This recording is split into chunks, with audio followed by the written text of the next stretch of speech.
El antiguo conflicto con los filisteos estaba temporalmente terminado.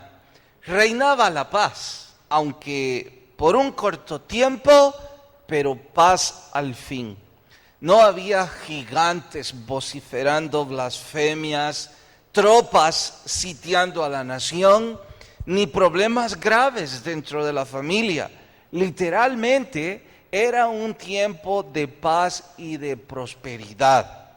Era ese tiempo en donde el rey veía correr a sus pequeños hijos en esa hermosa casa forrada con madera de acacia y podía sentarse frente a la hoguera a reflexionar, a pensar en todas las batallas que Dios le libró y la prosperidad y la paz que ahora Dios le estaba regalando. Cabe añadir que en la vida de David fueron pero muy pocas veces esos interludios de paz, pero este fue uno de esos. En ese contexto, aun cuando la Biblia no dice que David volvía de adorar a Dios, es fácil deducirlo cuando encontramos que en uno de sus salmos reza que es mejor estar un día en la casa de Dios que 1000 fuera de ellos. En honor a eso y al contexto histórico, recalco, es fácil deducir que regresaba de la adoración en ese terreno en donde colocó el arca. Allí sintió vergüenza, porque al entrar a su casa, esta estaba perfumada del olor a bosque que producía la madera de acacia. Mientras que la casa de Dios, de donde él regresaba, sus pisos eran de tierra y las paredes de tela. Su ropa estaba sucia del tiempo que él pasó hincado adorando al Señor. Lejos de motivos ocultos, lejos de querer alcanzar notoriedad, soñó con construir la casa más hermosa jamás imaginada para honrar a su Dios. Dijo: no puede ser que mi casa sea hermosa y Dios no tenga una casa mucho mejor que esto. Pienso, ¿cómo contrasta la actitud de este hombre con la de su antecesor? Cuando la paz y la prosperidad visitan su vida, él lo primero que piensa es en mostrar gratitud a Dios. Saúl pensaba en Dios solo cuando necesitaba, y por eso digo, vaya contraste. Quiera Dios que en sus vidas y la mía sean frecuentes esos momentos en donde en su familia las cosas marchan muy bien. Los hijos están siendo no perfectos, pero están prodigando un tiempo de felicidad y armonía. Las finanzas están mejor que nunca y cosas como estas, en donde usted no se está volviendo rico, pero puede disfrutar en el sillón de su sala un tiempo de tranquilidad y de paz. Quiera Dios que cuando eso suceda, usted y yo tengamos la misma actitud de David, mostrar un corazón lleno de gratitud. Eso y más vamos a estudiar en el sermón de hoy titulado Cuando Dios dice que no. Vayan en sus Biblias al segundo libro de Samuel, capítulo 7, y por favor se ponen de pie cuando la cita encuentran. Nuestro sermón de hoy, cuando Dios dice que no. Segundo de Samuel, capítulo 7, vamos al verso 1. ¿Listas sus Biblias? Dice: aconteció que cuando ya el rey habitaba en su casa, después que Jehová le había dado reposo de todos sus enemigos en derredor, dijo el rey al profeta Natán: mira, ahora yo habito en casa de cedro, y el arca de Dios está entre cortinas. Y Natán dijo al rey: haz todo lo que está en tu corazón, porque Jehová está contigo. Hasta ahí leemos y oramos. Señor, suplico tu Espíritu Santo lleve edificación a nuestras vidas y que a través del estudio de tu palabra nosotros podamos crecer. En tu nombre lo rogamos. Amén. Pueden tomar su asiento. Antes de seguir con la historia, tengo que recalcar que cuando un hombre o una mujer ama a Dios, ocupará los momentos de bonanza en su vida para soñar qué puede hacer para su Dios.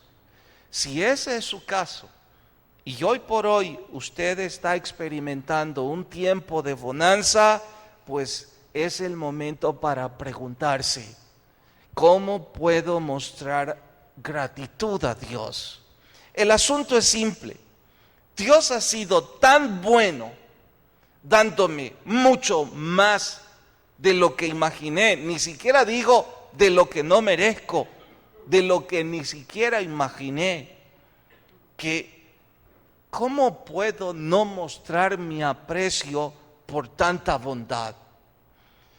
Si usted es un hombre o una mujer que recientemente ha sido sacado de un grave conflicto familiar o de cualquier otro estilo, ha recuperado sus finanzas, ha sido sanado de una grave enfermedad o tiempo atrás llevó una vida de alcoholismo y de desenfreno y ahora es todo lo contrario, pues este es el preciso momento para usted pensar, ¿cómo puedo mostrar gratitud a Dios? Eso es lo que estaba pasando con David.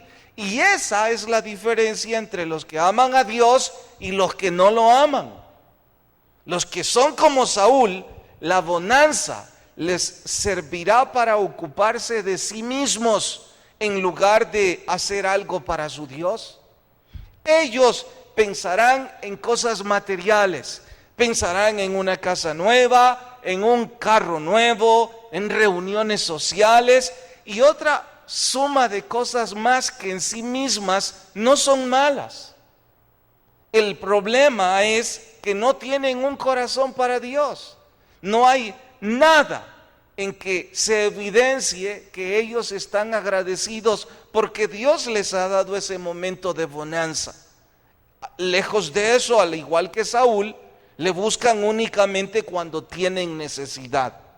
Pues bien, grave es doblemente esto, porque los que nos olvidamos de Dios en el momento de la bonanza, no solo mostramos ingratitud, sino que también la heredamos a nuestros hijos. Ellos no han sido enseñados con nuestro ejemplo que esa bonanza es resultado de la gracia de Dios. Y como no ven en nosotros corazones agradecidos, ellos nunca lo aprenderán. Y vivirán tan distantes de Dios que lo buscarán quizá igual que nosotros, solo cuando lo necesitamos. Por eso dije antes, quiera Dios que no sea nuestra historia. Regresando a nuestro pasaje, después de que David soñó con construir esa casa para Dios, se lo contó a su mejor amigo, un profeta llamado Natán.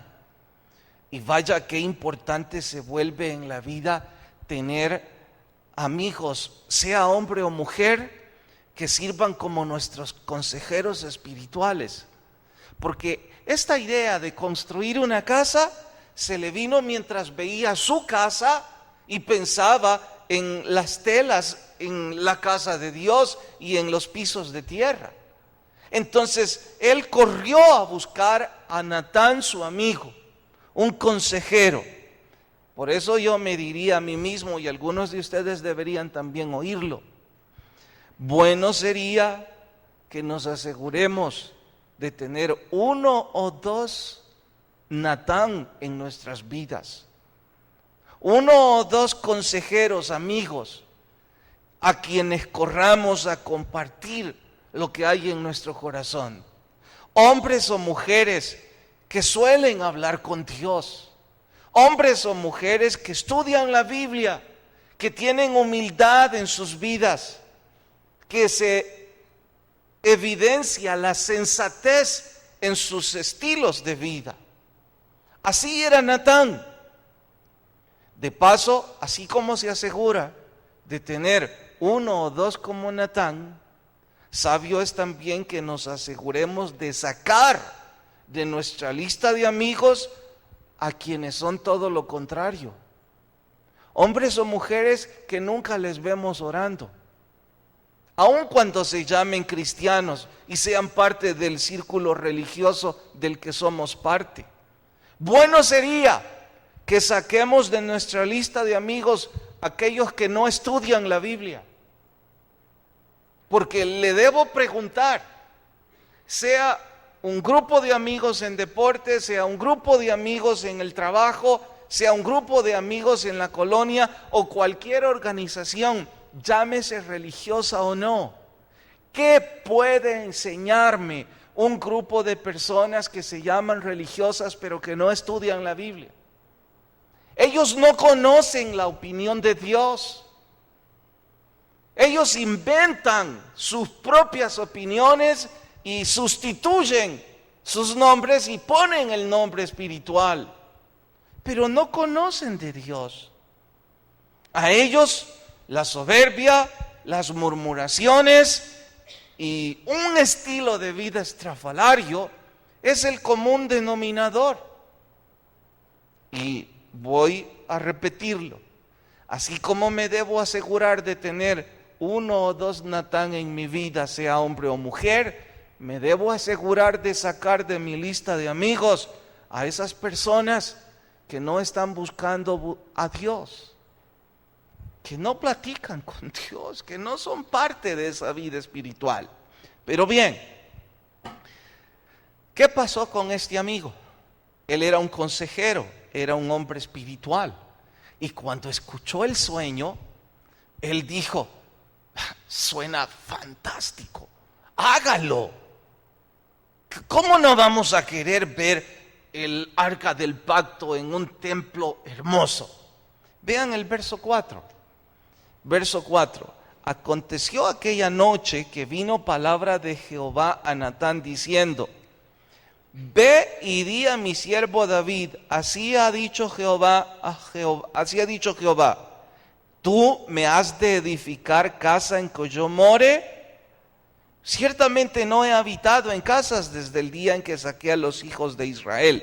Hasta ahí. Más tarde ustedes leen un poco más.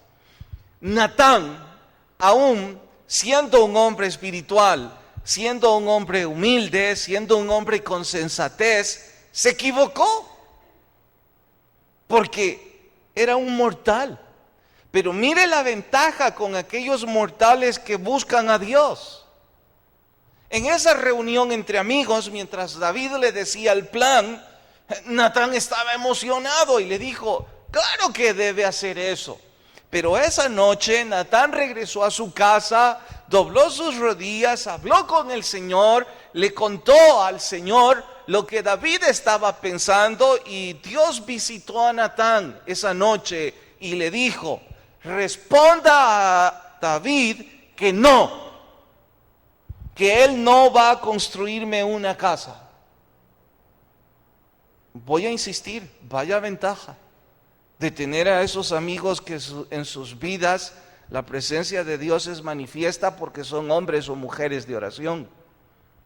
Son hombres o mujeres a quienes podemos confiar nuestros sueños, nuestros problemas o tristezas, y con total honestidad ellos también van a respondernos. En otros estudios les he comentado, porque llama la atención la respuesta de Dios a David.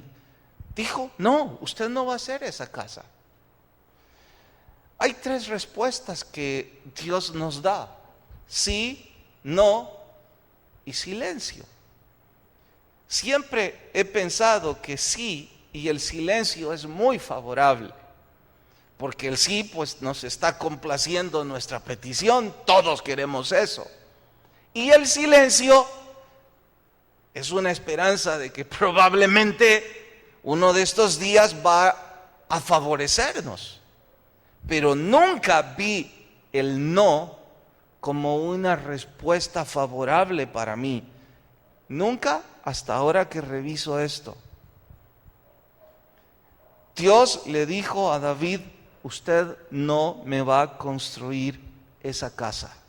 Ya pronto le voy a explicar las razones, porque en esta historia Dios decidió decirle por qué no. Pero no siempre Dios es tan expresivo dándonos explicaciones. Y si usted hoy por hoy está pasando un momento en donde parece que la respuesta a su petición es no, tengo que animarle a que no pierda las esperanzas y que no crea que la negativa de Dios va en contra de su bienestar.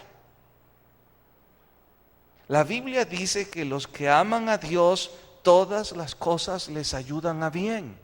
Entonces, si ahora Dios nos está diciendo que no a una de nuestras peticiones, si usted ha puesto su confianza en Dios, entonces debe pensar que Dios está guardándole de algo, aun cuando no lo entendamos. En esta historia, si yo estoy en los zapatos de David, rápidamente habría pensado: ¿cómo es posible?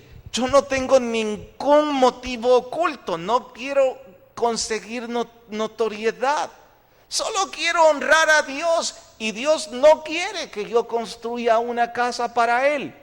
Me da permiso de construir un palacio para mí, pero no quiere que yo invierta dinero en él. Habría tristeza, habría un poco de enfado. No pensé antes que Dios estaba redireccionando la vida de David.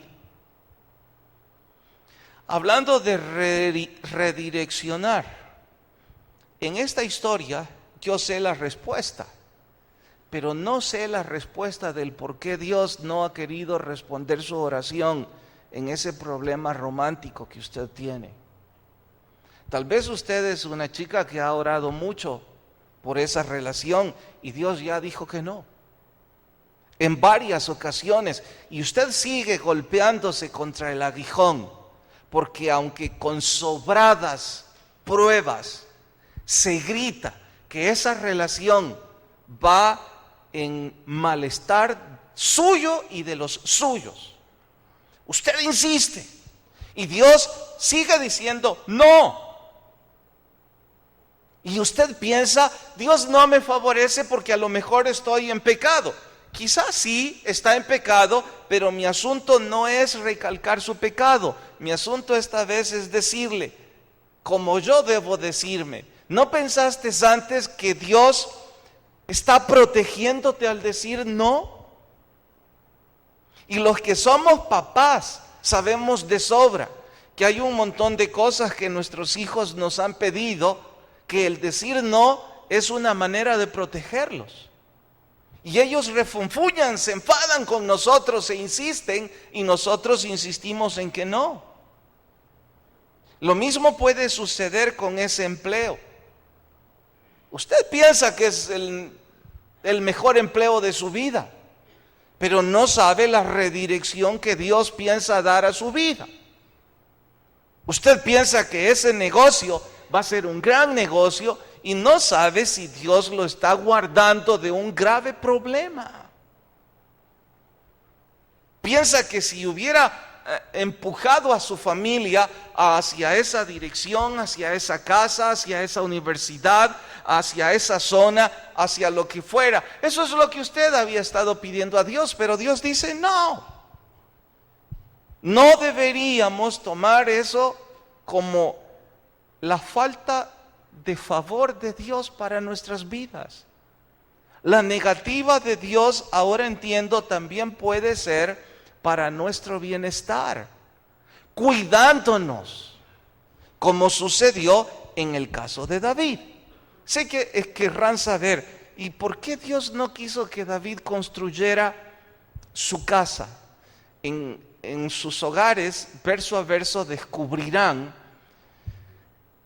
que Dios le dice a David: mire, yo no lo elegí a usted para ser un guía espiritual, no lo elegí como un sacerdote del pueblo, lo elegí como un hombre de guerra para liberar a mi pueblo de los israelitas. Eso lo convirtió en un hombre de guerra que ha manchado sus manos de sangre. Sobre todo, ha cometido errores muy graves en la guerra. No se justifican y los ha cometido. Usted no va a ser el constructor de la casa de Dios bajo esas circunstancias. Así es que lo sentimos mucho, David, no. Y usted puede pensar, David cayó en depresión al ver que Dios lo estaba discriminando. Y lejos de eso, Dios le dice, pero te voy a conceder algo mejor. Vean ustedes el verso 12 ahora. Mismo capítulo, pero ahora el verso 12. ¿Listos? Y cuando tus días sean cumplidos, eso significa cuando usted fallezca y duerma con sus padres, yo levantaré después de ti a uno de tu linaje, el cual procederá de tus entrañas y afirmaré su reino. Él edificará casa a mi nombre y yo afirmaré para siempre el trono de su reino. Yo le seré padre, él me será hijo. Si él hiciere mal, lo castigaré con vara de hombres y con azotes de hijos de hombres. Pero mi misericordia no se apartará de él como la aparté de Saúl, al cual quité de delante de ti. Y será afirmada tu casa y tu reino para siempre delante de tu rostro, y tu trono será estable eternamente. Imagine, Dios le dijo, tú no vas a construirme mi casa, pero te voy a dar algo mejor. Tu propio hijo, alguien de tus entrañas, un chico que jugaba en los pasillos del palacio, un niño que solía pasar tiempo escuchando los cantos de su papá y los debates teológicos de Natán, un joven que se quedaba dormido mientras escuchaba todo esto. Dios le dice, él seguirá tus pisadas, será más grande que tú, y él me construirá una casa, porque tú no fuiste llamado para eso. David, mira, en simples palabras, no todos han sido llamados para ser constructores, no todos han sido llamados para ser hombres de guerra, no todos han sido llamados para ser sacerdotes, no todos han sido llamados para ser músicos. Dios tiene un plan hermoso en la vida de cada uno de nosotros. Y si alguna vez alguno de nuestros proyectos, las puertas se cierran, no es porque Dios nos esté necesariamente disciplinando o castigando. Debemos pensar que en su llamado Él tiene propósitos específicos y definidos con cada uno de nosotros. ¿Saben? Llama mucho la atención que David, aún con la negativa de Dios, dijo, bueno, yo no voy a desobedecer a Dios en esto. Y si es uno de mis hijos, qué mejor. Saber que mis hijos seguirán honrando a mi Dios. Pero voy a comprar todo el material que esté a mi alcance para que mi hijo pueda empezar la construcción del templo. Vaya que David tenía ese corazón para Dios. Un llamamiento especial para cada una de nuestras actividades. Y ahora me tengo que preguntar y les tengo que preguntar, lo que usted está haciendo con el llamado que Dios ha hecho para su vida. Dios le puso en esa situación. ¿Usted está intentando honrar a Dios con eso? ¿O es de las personas que viven viendo a su alrededor cómo otros prosperan en otras actividades y usted con un poco de envidia pensando, ¿por qué yo no hice eso? ¿Por qué yo no me involucré en esta actividad? No todos fueron llamados para la misma actividad. Y lo que Dios quiere es que nosotros nos gocemos en donde Él nos llamó. Y ahí donde Él nos ha llamado, nosotros podemos hacer algo para Él. La pregunta es esa: ¿qué vamos a hacer para Él? No fue llamado usted para ser músico, no fue llamado quizá para ser un predicador, quizás sí, no fue llamado para ser un administrador, quizá. Yo no sé para qué Dios lo llamó. Lo importante es que donde Dios nos llamó, nosotros vamos a honrarle. Y nosotros estamos deseosos de mostrar gratitud de esa bonanza que Él ha dado a nuestras vidas. Ahora mismo, al salir, hay que pensar de esa manera. Hay que preguntarnos, Señor, ¿qué es lo que pasa? Vean el verso 18, siguiendo con la historia. Y entró el rey David y se puso delante de Jehová y dijo: Señor Jehová. Vean la respuesta de David después de que Dios dice no. ¿Quién soy yo y qué es mi casa para que tú me hayas traído hasta aquí? ¿Aún te ha parecido poco esto, Señor? Pues también has hablado de la casa de tu siervo en lo porvenir. ¿Es así como procede el hombre, Señor Jehová? ¿Y qué más puede añadir David hablando contigo? Pues tú conoces a tu siervo, Señor Jehová. Cuando Dios le dijo que su reino iba a ser para siempre, se estaba refiriendo que el linaje del Mesías príncipe vendría precisamente de David. David es algo así como el tatarabuelo de nuestro Señor Jesucristo. Y Dios le estaba diciendo: tu trono es más bien el trono del Mesías príncipe. Y al Mesías príncipe será llamado Hijo de David, en honor al corazón que tú tenías para mí. Que no te conceda construir esa casa no significa que te estoy haciendo a un lado o desfavoreciendo. Solo significa que Dios tiene un plan con cada uno de nosotros. Y una vez más, la gratitud de David. Con una humildad enorme, él dice: ¿y quién era yo para que usted me hiciera rey? Si era un insignificante pastor de ovejas en el campo. Me llamaron matador de gigantes, luego me llamaron dulce cantor de Israel, ahora el rey de Israel, y mi casa va a permanecer para siempre. ¿Quién soy yo? Pienso que de igual manera tendríamos que decir nosotros cuando vemos hacia atrás de las cosas de las que Dios nos ha guardado. Cuando pensamos, si mi vida iba en un desenfreno total, si llevé 5 o 10 o 15 años de alcoholismo, arruiné 1, 2 o 3 hogares, mis finanzas, si yo debía medio mundo, mi propia autoestima, eso ni siquiera es algo de lo que yo podía hablar, porque yo mismo había perdido el respeto por mi persona. Pero de pronto Dios empieza a obrar en mi vida, recupero la familia, recupero mis finanzas. De vez en cuando me puedo sentar como David.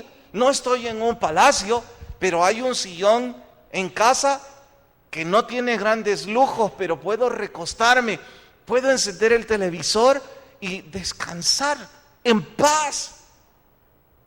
¿Acaso eso es poca cosa?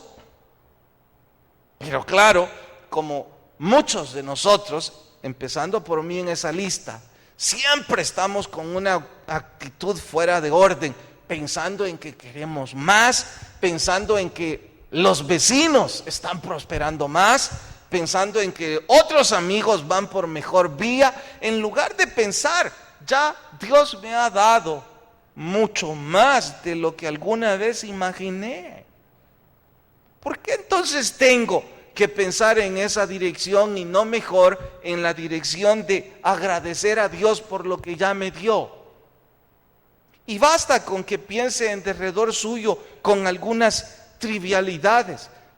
Si es que pueden ser trivialidades, si sus hijos están con usted, si usted tiene familia, si tiene salud que aunque no sea la de un roble, pero es estable, cuando la mayor parte de hombres mayores están padeciendo de varias cosas. O que usted dice, mire, no tengo deudas que me estén ahogando. ¿Qué porcentaje de familias en este país no están llenos de deudas hasta el cuello? Y Dios ha querido ser bueno con usted en eso. Entonces, usted y yo deberíamos estar agradeciendo al Señor.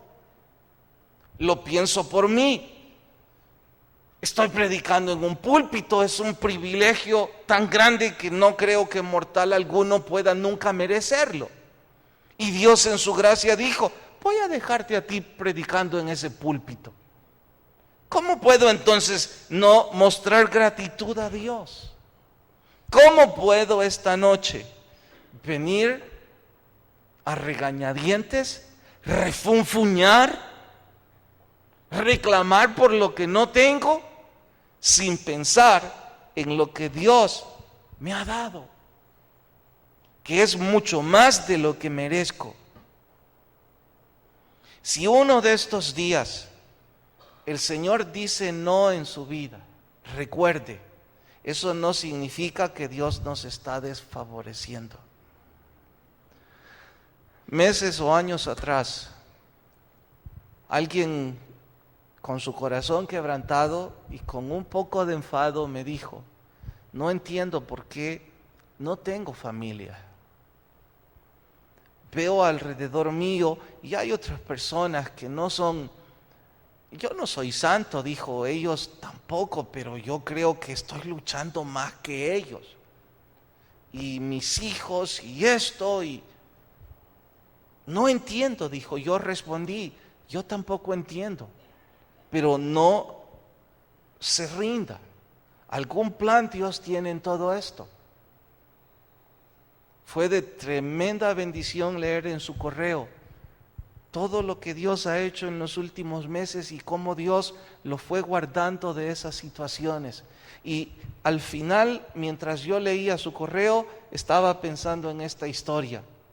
Pareciera que este hermano ahora está precisamente como David, frente a una hoguera, reflexionando en todo lo que Dios lo guardó cuando dijo no.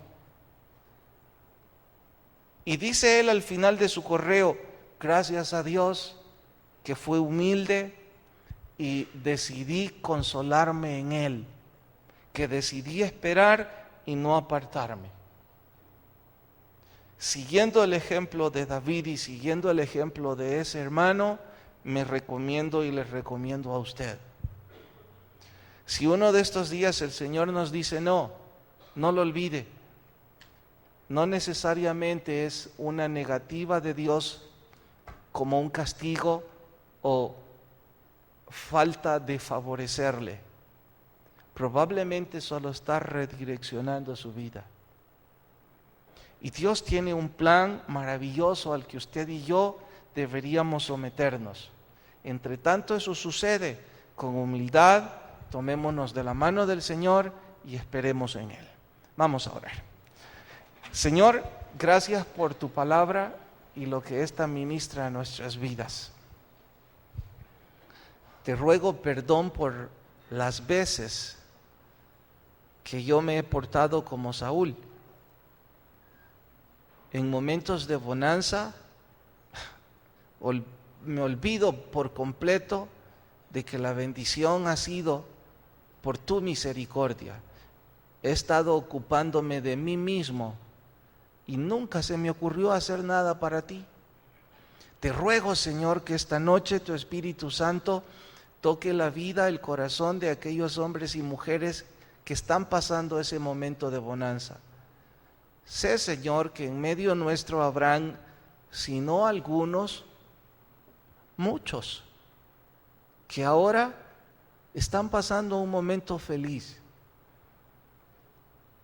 Te ruego que tu Espíritu Santo les grite ahora cómo van a mostrar esa gratitud para ti. Gracias por exhortarnos a que no debemos buscarte únicamente cuando necesitamos, sino que ahora en el momento para agradecerte. Y Señor, quizás hay algunos en medio nuestro que están sufriendo porque has dicho que no. No has querido aprobar ese préstamo en el banco.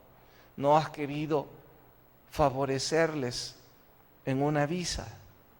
No has querido favorecerles en ese romance. Has dicho que no en ese negocio. Has dicho que no con sus hijos y otros 30 ejemplos más. Ahora entendemos, Señor, que los que aman a Dios todas las cosas nos ayudan a bien y que debemos esperar y tomar la resignación bajo tu manto y esperar en ti el propósito de cómo tú vas a redireccionar nuestras vidas.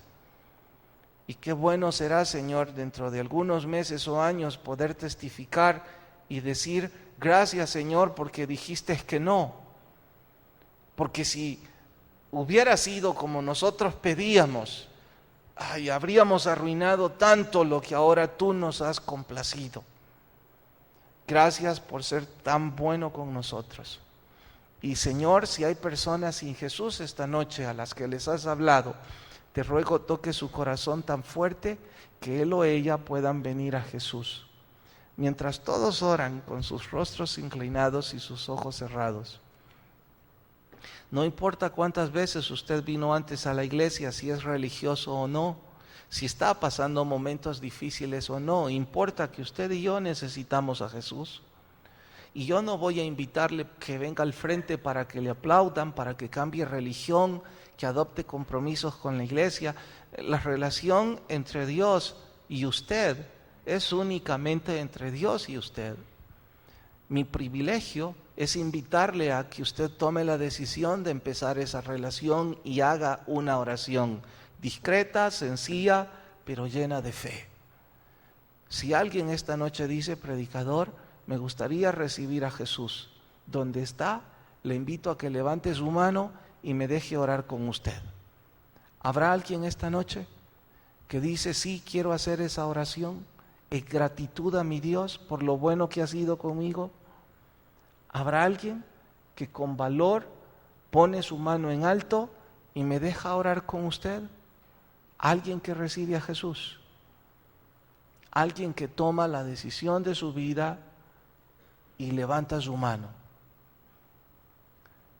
Mi segundo llamado es para los que ya somos salvos. Hermano, hermana, quizás usted y yo hemos sido llamados por el Señor esta noche a mostrar esa gratitud por lo bueno que Él ha sido con nosotros, y que ese momento de bonanza debe servir para prometerle al Señor hacer algo para Él. Hágalo en la intimidad de su corazón. Comprométase, no sé si a un ministerio, no sé si a levantar algún proyecto específico, yo no sé lo que Dios le esté llamando, pero muestre a Dios ese corazón lleno de gratitud. Herede también a los suyos ese sentimiento. Y aquellos a los que Dios nos ha dicho que no, esta noche digamos gracias. Señor, gracias porque nos dijiste que no. Aun cuando no entendemos, vamos a confiar en que los que aman a Dios todas las cosas les ayudan a bien. Despídenos en paz. En nombre de Jesús oramos. Amén y amén. Nos vemos a fin de semana. Que la paz de Dios vaya con cada uno. Dios nos bendiga a todos.